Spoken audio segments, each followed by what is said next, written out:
Hi friends, welcome to Nishi vlogs. ఈరోజు నేను చెప్పే కథ పేరు చెడ్డ సావాసం. చెడ్డ సావాసం చేయడం వల్ల ఎలాంటి ఆపదలు ఎదుర్కొంటారో ఈ కథ ద్వారా తెలుసుకుందాం. అనగనగా ఒక అడవిలో ఒక తోడేలు ఉండేది. అడవిలో జంతువులను చంపి తిని ఆకలి తీర్చుకుంటూ ఉండేది.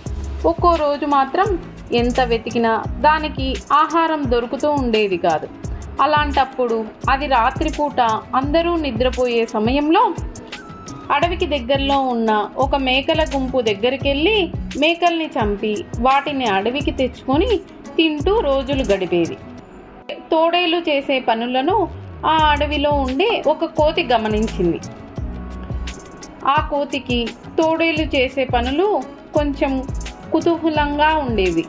ఆ విషయం తెలుసుకున్న తోడేలు తాను చేస్తున్న పనుల గురించి కోతికి గొప్పలుగా చెప్తుండేది. యజమానులకు తెలియకుండా మేకలను ఎలా చంపుతుందో కోతికి వివరించి చెప్పేది. ఆ మాటలు విన్న కోతికి తోడేలు ఊరి వాళ్ళ కళ్ళు కప్పి ఎలా మేకల్ని చంపి తింటుందో తెలుసుకోవాలని ఆతృత పెరిగిపోయింది.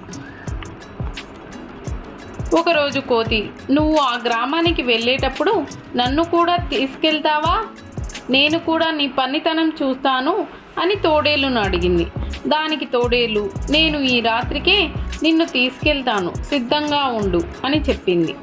తన ముచ్చట తీరబోతున్నందుకు కోతికి బాగా ఆనందమేసింది.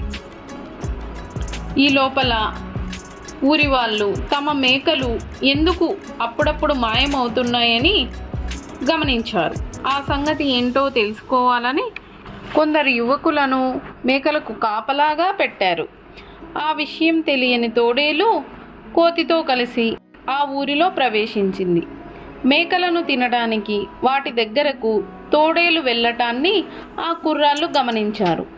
మేకలు ఇన్ని రోజులు ఎలా మాయమవుతున్నాయో వారికి అర్థమైపోయింది. వెంటనే తోడేలు పైన కర్రలతో ఆ కుర్రాళ్ళు దాడి చేసి కొట్టేశారు. పక్కనే ఉన్న కోతిని కూడా కొట్టసాగారు. ఆ దెబ్బలు తట్టుకోలేక కోతి, మీ మేకల్ని తినడానికి వచ్చింది నేను కాదు కదా, ఆ తోడేలు కదా, నన్నెందుకు కొడుతున్నారు, నన్ను వదిలేయండి అని బ్రతిమాలింది. తోడేలుకు సహాయంగా వచ్చిన నిన్ను ఎలా విడిచిపెడతాం అంటూ ఇంకొంచెం గట్టిగా కొట్టారు. ఆ కుర్రాళ్ళు తోడేలు వైపు తిరగగానే కోతి నెమ్మదిగా అక్కడి నుంచి తప్పించుకొని బతుకు జీవుడా అనుకుంటూ అడవికి చేరుకుంది. దొంగతనం చేయడమే కాదు, దొంగ పనులు చేసేవారి పక్కన ఉండడం కూడా తప్పే. ఇంకెప్పుడు ఇలాంటి బుద్ధి తక్కువ పనులు చేయకూడదనుకుంటూ కోతి లెంపలేసుకుంటుంది. ఈ కథలో కోతి చెడ్డ సావాసం చేయడం వల్ల ఎలాంటి ఆపదలు తెచ్చుకుందో చూసాం కదా.